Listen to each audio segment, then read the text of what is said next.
In this episode of Something About Science, we speak to Nont Kosaisawe, Senior Systems Specialist at Genentech, about all things live cell imaging. As always, share, rate and subscribe to Something About Science wherever you get your podcasts.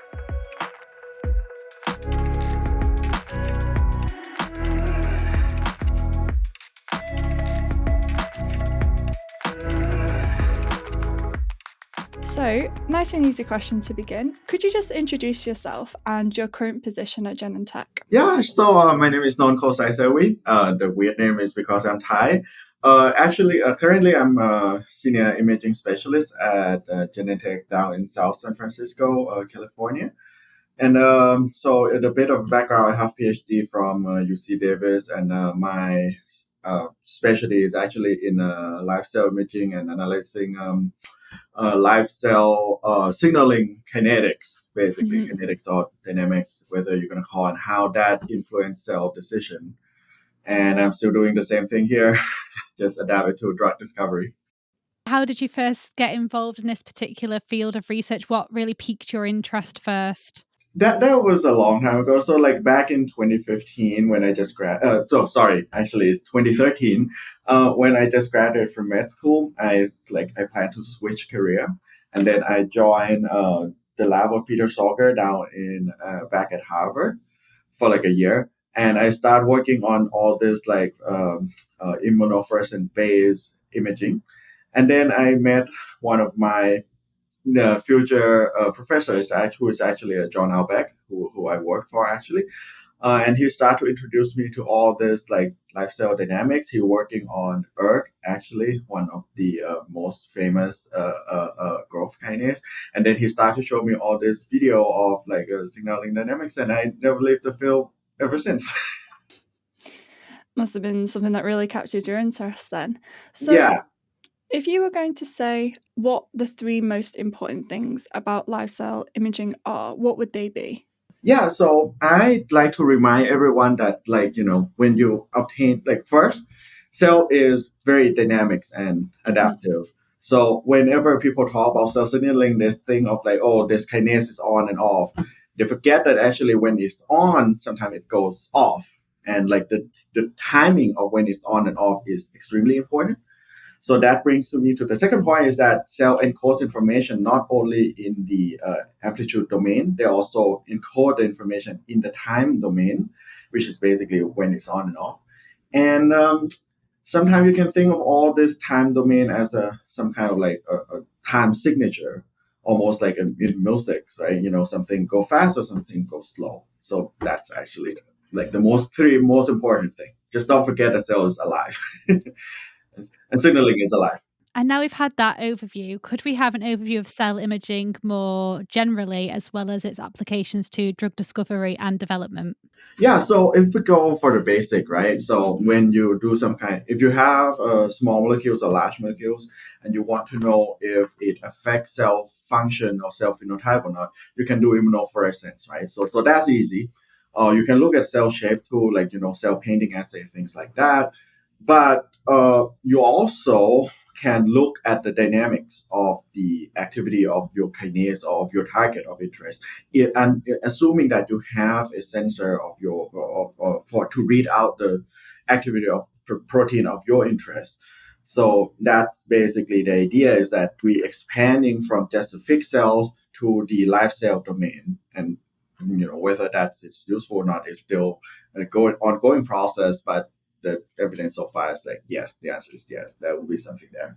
Do you have a favorite molecule or cellular body that you like to image?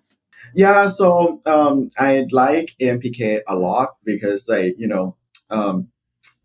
me, metabolism is everything for cell, right? It's come even before cell signaling. Imagine going million of years, right? Cell doesn't have signaling before to make decision. It's actually just a soup of chemical compounds that somehow work together to make them become alive. And then you have all this control or this regulation to make it even more robust to adaptation, environmental adaptation, basically. So actually, to me, metabolism is everything, and then you expand to signaling. Most people would just look from signaling down to metabolism, but I look at things in the opposite direction. So PK is the most important kinase in metabolism, you can say, because it's actually measuring ATP for you. Sounds great. So obviously imaging any cell or any small molecular body is difficult. Why is live cell imaging so hard to carry out? Yeah, so that comes down to three things. So one, the nature of it is highly technical, and it has a very high setup cost, right? Because you would need a microscope with the environmental chamber that would cost you up front like $1 million already just to set up. And then you have to, so the second point is that you need to have a biosensor to read out the activity of protein of your interest. You cannot just do Western blot with antibody or something like that. Most of the time you end up to actually have to redesign the sensor to read out the proteins that you want. And three is that even when you have the data, it's still very difficult to interpret because we don't really have a theoretical framework to understand, to really analyze this type of data. What does it mean to Earth turn on and off every 5 minutes, right? There's no theory to support that. So you almost end up with new way to look at the data. And for this is specifically for drug screening. Live cell imaging is still considered pretty low throughput. We're talking about like maybe you can do one plate of 96 or 384 well plate per day instead of like 20 per day.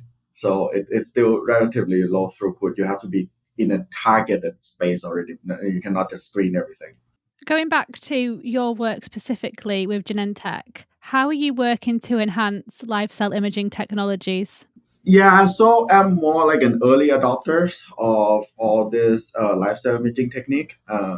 So the simplest assay that we can do, especially when it comes to live cell imaging, is actually cell cycle because it's something that everybody understand that cell go from G1S to G2 phase, right? That's easy to understand. You don't really need a new theoretical framework to look at the data, right? All you have to do is that you have a G1 marker or G2 marker and you see it cycling along. And to be honest, cell cycle inhibitors is a well-known inhibitor, especially in cancer therapy. Like you have palbociclib from, which is CDK4/6 inhibitor from Pfizer, and the whole field is like they are ready to adapt. So I'm adapting this type of technique to look at compounds that we investigate. I cannot go in specific, but basically it's like we start to adopt cell cycle biosensors actually to use in live cell imaging for screening now. Yeah, and have there been any recent developments, say in the last 5 years, that have really changed, the field in any way? For drug discovery, there is a recent paper from Sabrina Spencer's group, which basically collaborated with Pfizer, I believe, that basically she shows that inhibiting CDK2 is actually alone is not enough to inhibit cell or cancer cells. Actually, they can evade by overcompensating CDK4/6 activity to overcome that. So in order to have a complete inhibition of cancer cell proliferation, you actually have to inhibit CDK2/4/6. And it's really nice to see that live. Like, at the moment that you add CDK2/4/6, everything stops. Nothing grows and then turns senescence. So that's probably like the best evidence that actually all this live cell imaging start to comes into to drug discovery space now, as far as I can see. But most of the time, it's still in the side of theoretical framework rather than drug discovery. So, talking a little bit more about your activities and your research activities, you mentioned that your favorite thing to image is a lot of the kinase and the metabolic processes. So, could you discuss a little bit in more detail about your research in this field? Yeah, so my corner is actually in metabolism, and the question that I have like from day one is that how like if metabolism is such a dynamic process, right? All this enzyme adapts in a matter of like nanoseconds. How come we don't really have any assay at all to observe all this metabolism in real time? It's almost like none when I started, right? We have metabolomics, which is basically just mass spec, look at a whole tons of metabolites. So that's great. And then you have enzymatic assay, where basically you start to measure the activity of the enzyme that metabolites all this, that involve in all this metabolic process. But we don't really have something to put all these parts together and see how it works in the cell. So that's actually where I started. And, ATP is one of the most important molecules that I can think of to say, hey, we better measure all this. But measuring ATP is also pretty irrelevant because ATP is known to have is highly abundant in the cells, and cells will just store them 1,000 times more than they need. So measuring that is pretty much useless in a way, because if your tank is full going down to 99%, you're not going to feel anything, right? But you actually want to measure the metabolites that is the waste of ATP actually when it's used. So that why AMPK becomes important, because AMPK is basically just AMP modulated kinase. So you can measure that. So if you make a sensor of that, then you can basically measure the ATP consumption now. That's the idea. So that's exactly what I did. And the most important process to make ATP into my mind is okay, so it's phosphorus, it's oxygen consumption. So why don't we do that? So that's where I start. So the very simple idea when I started is basically, hey, if I inhibit oxidative phosphorylation, what would happen to MPK? And lo and behold, everybody would have thought, hey, the cell would die, right? That's 90% of ATP is gone. Why would you do that? And it turns out that in most cancer, they actually survive and they don't die, but they don't grow as fast. So that's the first thing that was so what is this? What the hell is going on? Pardon my French, but that's basically what I thought is what the hell is going on? Why they're not dead? And the second thing is that now you would have thought that AMPK would just stay up, right? Because you have AMPK that's basically the ATP production basically stopped, so you should have a lot of AMP. Well, that's not true, because from my study, basically this AMPK is actually going up and down. Mm-hmm. And it goes up and down every 2 hours, and it go on forever as long as cell can live. And another thing is that you would have thought that every single cell would do the same thing, because ATP is, phosphorus is so important.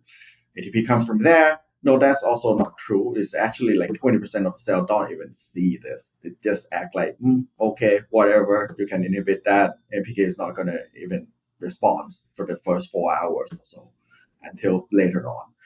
And we start to figure out that, actually, this has nothing to do with ATP production. Actually, if you start to look at the ATP consumption processes, such as, cell proliferation and protein production rate, it start to correlate. Not to a higher degree. Not we cannot predict. We can predict only 10% of cell behavior rather than 90%, and that's where hey, then it's kind of open the idea what the hell is going on with metabolism exactly, right? And we have all these parts, but we can't really think of an engine. Metabolomics is kind of give you all these parts of the engine, but you don't really know how to assemble the engine, mm-hmm. right?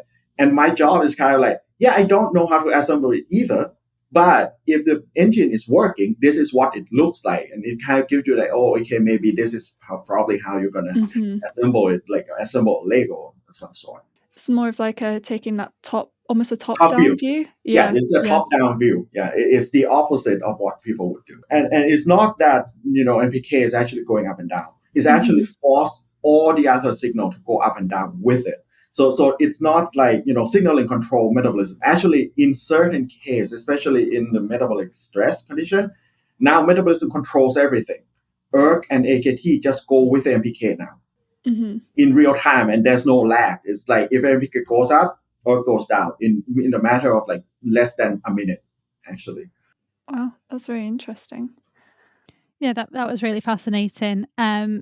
What benefits do live cell imaging techniques offer in this particular area of research in studying the metabolism? And what does that study and the benefits and the insights that live cell imaging can provide? What does that mean for the advance of science? Yeah, so first thing is that you have go back to my first sentence, right?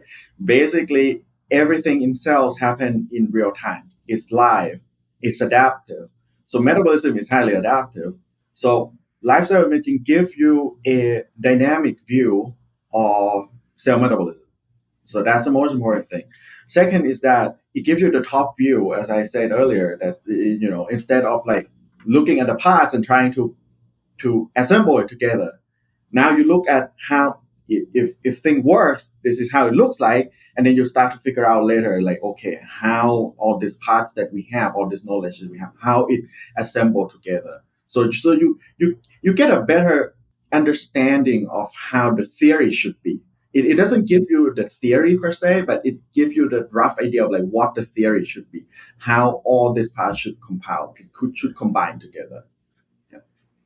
Yeah, And brilliant. not Thank that many people look at it, so because it's very difficult to understand. Yeah. Do you enjoy it? Do you enjoy kind of almost taking a non-traditional route to investigating something? It's fun and game and everything because like you see all this, right? But it's very difficult to convey the message out because it's so mind thwarted. Like I inhibit OXPHOS. Why are they not dead? And what is this? Like what? That's one. And like, what are these pulse come from? And to this day, I still cannot tell you exactly. I don't know what's going on.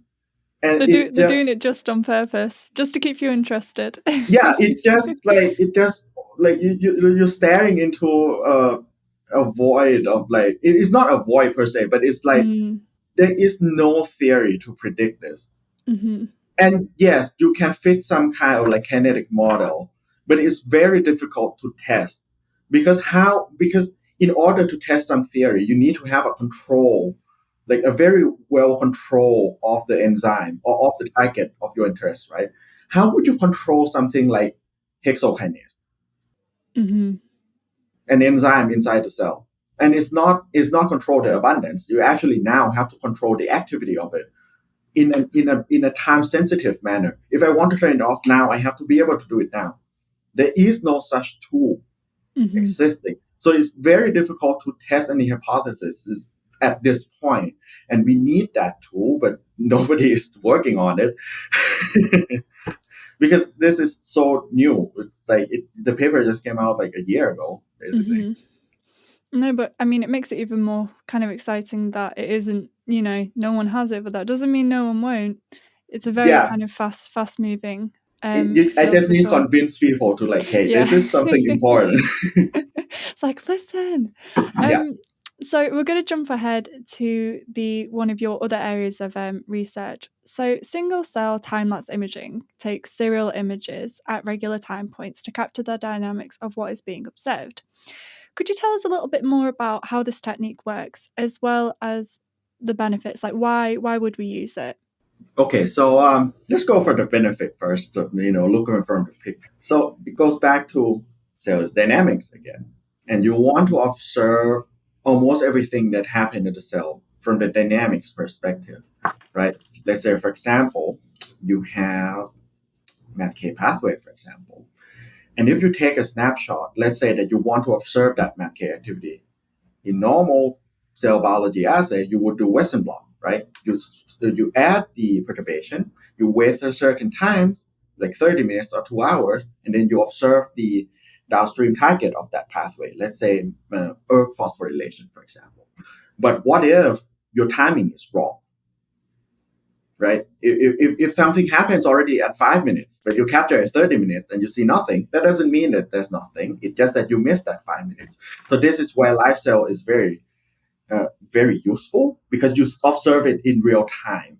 So you're not going to miss anything. Your sampling rate is really high. Second is that you're not killing your cells. You can keep asking, if this happened at time 5, would it affect something at time 2 hours or 10 minutes or 15 minutes. So that's where it comes in. Two is that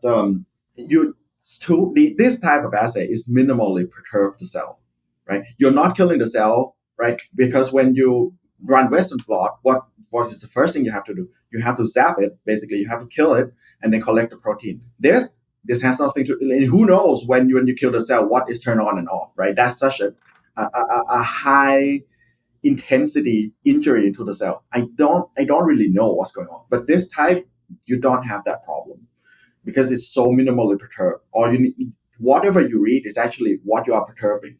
It's the compound that you add that's perturbing the system, not some kind of like byproduct of that the data collection, basically. But the downside is that it's high cost and it's highly technical because you need all that set up. And you also need someone to basically analyze all those images because you can imagine that when you express all this sensor into the cell, right? You're going to have 1,000 cells per frame. And then you have this frame, and let's say you image it every 5 or 10 minutes over 24 hours, that's 240 frames. And then you have to segment all these cells because basically cell move. So you have to track them. So you need someone to basically write all this algorithm to detect the image, track the cells, and then interpret the data. So basically you need like real biologists to design the sensor to understand the pathway, the perturbation that you want, and some computer scientists or computer vision scientists to basically do all of them. So it's not easy endeavor, but once you do, it's actually pretty useful.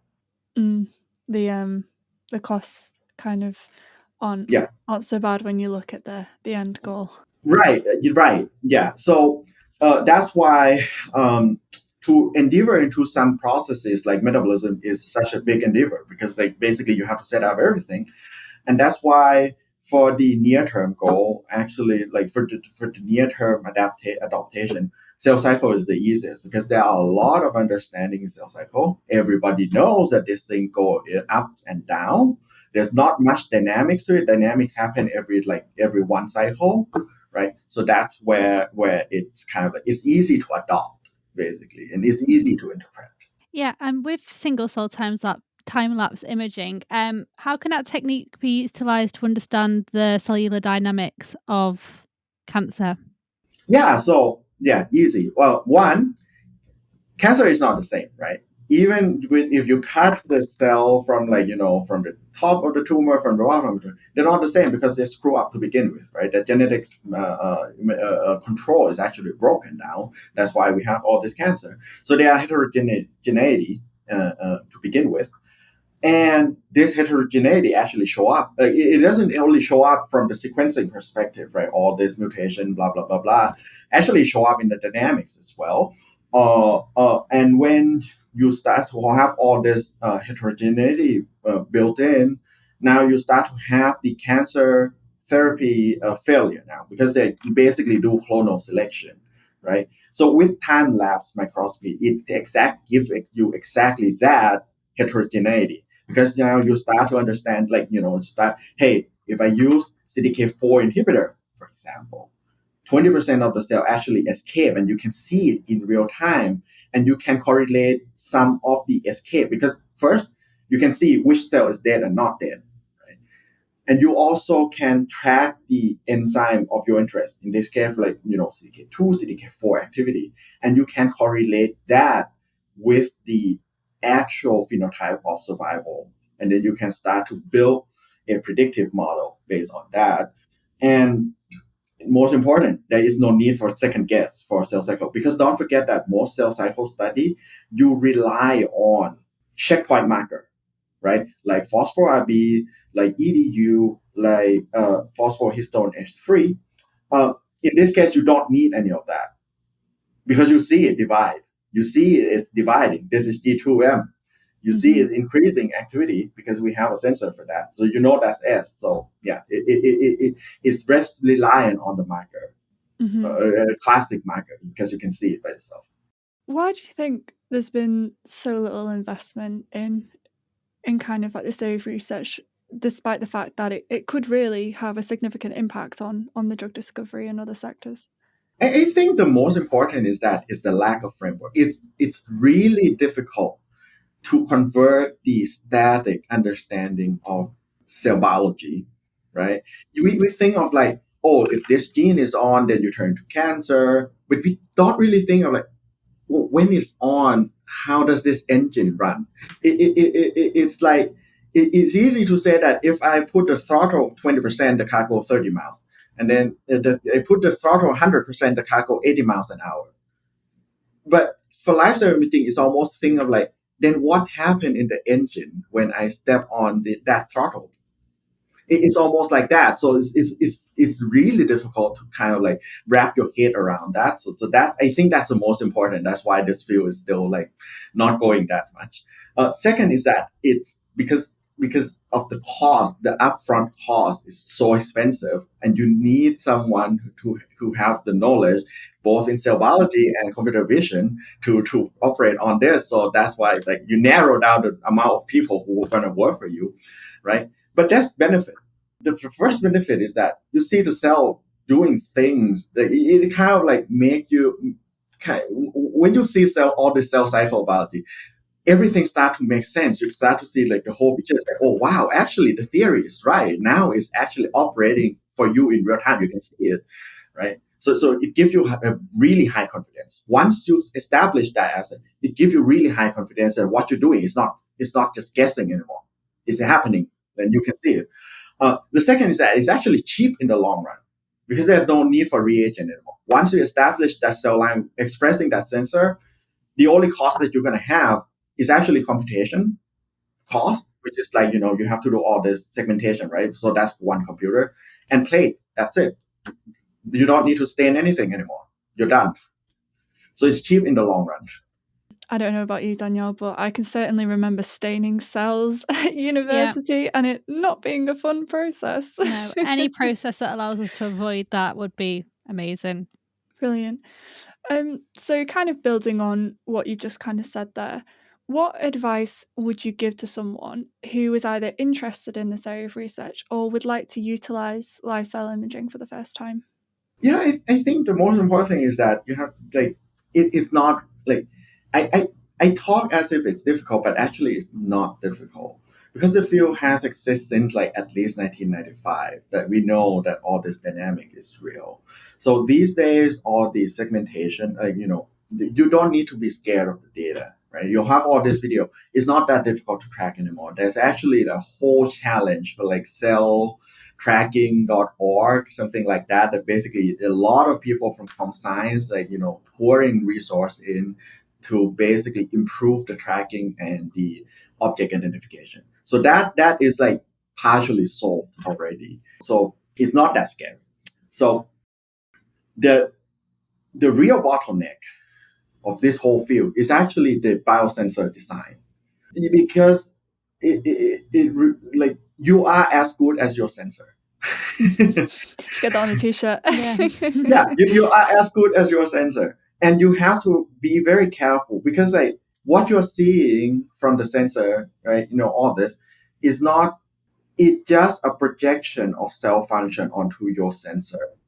Like we don't really know what cell is doing, but you can project some of that onto the sensor, and there will be some limit on the sensors, right? If the kinase is acting at 1,000, activity unit, can your sensor read that? Is it sensitive in that range or not? So that's something that kind of like you have to design the sensor to in the range that you want to read. Basically, it's almost like a chicken and egg. It's like what you want to read, then you design the sensor, and then you read the sensor. It's like, is that the result, or is that just me designing the sensor? So that's the most difficult part. And then even more difficult is actually the theoretical framework. Like how, like once you have all this data, like what are you gonna do with it, right? The time series is not an exact science. It's almost like an art. Like you can think of time series like, oh, they're not housed at the same time. Okay, does that mean they are different? It doesn't mean that the internal structure of the cell is different, or just that you just enter that cycle at a different point, and that's why you see it different, right? It just think of cell cycle, right? This is easy. If you start to looking at S phase sensor, if S sensor is high here versus something low here, is it is the underlying mechanism of the cell different, or they're just looking at the different time? And the only way you know is that, now you start to see, actually it's swap place now over time, right? But imagine that you don't have understand of cell cycle. You're just looking at the kinase activity when it's turned on and off. That start to get really difficult because now you're not sure. There are some theory from back in the 80s, like Taken's embedding or like chaos theory to basically help you with that. But still, it's not for complex system. It's not for like having 4-5 signals reading at the same time, because we can do up to 4 sensor and in single cell now. How are you going to combine all those together? That's an open-end question. That's for one of our listeners to come along and figure it out. Yeah. we need mathematicians and physicists and biologists to work together, because this is getting closer to that type of question now. Like how can we come? It's almost like coming up with theory of everything, but for biology and not for physics. Yeah, I love that. That's a really good theory of everything. I definitely agree. I think there needs to be more cross science collaboration between biology, chemistry, physics, etc. So there's so many questions in this field, but I'm just going to leave you with a couple more. And it is, what is the future of drug discovery, and what role do you think live cell imaging will play in this future? Yeah, in the nearest term, in my opinion, cell cycle is probably the best place to start, because the concept is there. Cell cycle inhibitors for cancer is actually an active field for pharmaceutical industry, because the theory is so well established. There are good chemical compounds out there. Carbocyclib is the one that I can think of. So I think that's the lowest hanging fruit for us. And during the meantime, there are so many kinase biosensor out there at this point. There are about 100. So the second lowest hanging fruit is that instead of running Western blot or immunofluorescence, we can start to adopt this to lower cost for drug discovery, right? You don't need to run 24 hours assay. Sometimes you can run 6 and you get what you want. And instead of spending $300-$400 per tube of antibody, this is zero. And you can screen as many places as you want. And place is what, $10? Not 400. So that's the two lowest hanging fruit that I can see. And it's not difficult to get a setup, because if you have an imager, that's $500,000. You add in a whole, a little incubator on top of it. It's not going to cost that much anyway. Are there any other applications? So obviously we talked a lot about cancer. Are there any kind of other diseases or applications that we haven't mentioned that you also would like to highlight? The field of life cell imaging actually start to expand to yeast and microbiology now, but it's not for drug discovery. It's more like for cell signaling perspective of looking at heterogeneity in the cell population, for example, or figure out how these signaling pathway actually operate in real time. So it's not really active for drug discovery at this point, but I do know that that it exists from the theoretical standpoint. Mm-hmm. But there is nothing to me, in my opinion, there's nothing to stop you from using in drug discovery. It's just that antibiotics these days, nobody really work on antibiotics. As far as I understand, it's kind of like it is a field that everybody kind of like stopped working on. There's no new class of antibiotics for the past 20 years, and it's still very difficult. Mm-hmm. It's perhaps not as exciting as It's some not. other areas. I think we as a human being run out of idea of how to deal with bacteria, basically. What new class of antibiotics are we gonna come up with? But for cancer, it's easier because Mm-hmm. when we talk about cell signaling, right? there are like the ratio of like cell signaling in human cells versus bacteria is like what 100 to 1 in terms of number of paper. That's how I feel.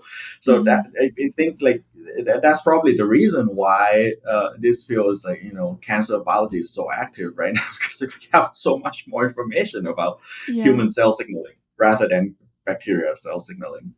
I think people love a new frontier as well, don't they? A new, like a more exciting area of research, things that they can really sort of like claim for their own, almost make discoveries in.